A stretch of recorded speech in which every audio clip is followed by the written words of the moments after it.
the assault of Normandy began.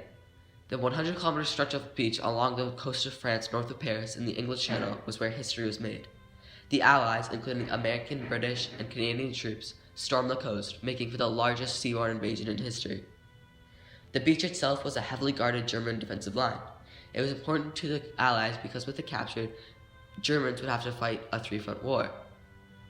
The Canadians were the first to break through the German front line, the biggest success for Canadians in World War II. If it weren't for the Canadians, history would never be the same, as Holland would probably never be liberated from the Germans. Of Juno and D-Day landings. The planning of Operation Overlord took over 2 years and was very strategically detailed. The commander of the operation was General Dwight D. Eisenhower. The Allies wanted to turn the Germans' attention away from Normandy, where they would be landing.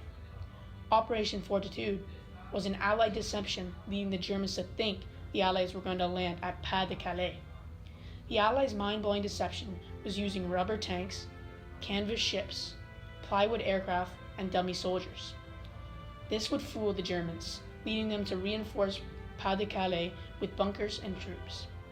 This would give the Allies the advantage of a surprise over the Germans, giving them more time to seize the beaches before Germans' reinforcements could arrive. The Battle of Juno happened on June 6, 1944.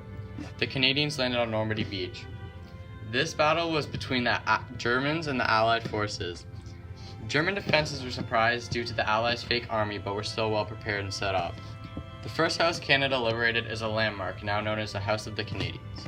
It is a very important landmark in Canadian history. Canada opened a third front on the Germans, so they were fighting a three-front war between the Russians, Canadians, and the British and the Americans. The Canadians penetrated the furthest out of all the forces. The Canadians hoped this would ease the fight for Russia, which helped Russia defeat the Germans to weaken the German army.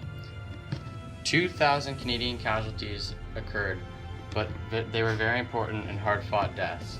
14,000 Canadians fought bravely to bring the Canadians to victory. After Canadians won Juno, they advanced to land, which ultimately led to the liberation of Holland. It was the start of a campaign to liberate Europe and defeat Germany. The Battle of Normandy was a hard-fought campaign. Juno Beach allowed the Allies to liberate Antwerp, Scheldt, Rhineland, and Holland. This allowed them to create a new weapon called the Wasp tank.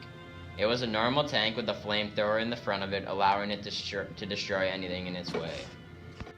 The Battle of Normandy was a great success for Canadians and the Allies. Despite the casualties, 340 killed, 574 injured, and 47 were taken prisoners, the Juno Beach invasion remains Canada's largest success in World War I. With careful planning, efficient and effective 3rd Canadian Division, and use of innovative military technology led to this success. Thankfully, Holland was liberated. If it weren't for the Canadian soldiers, the war may have ended much worse for the Allies.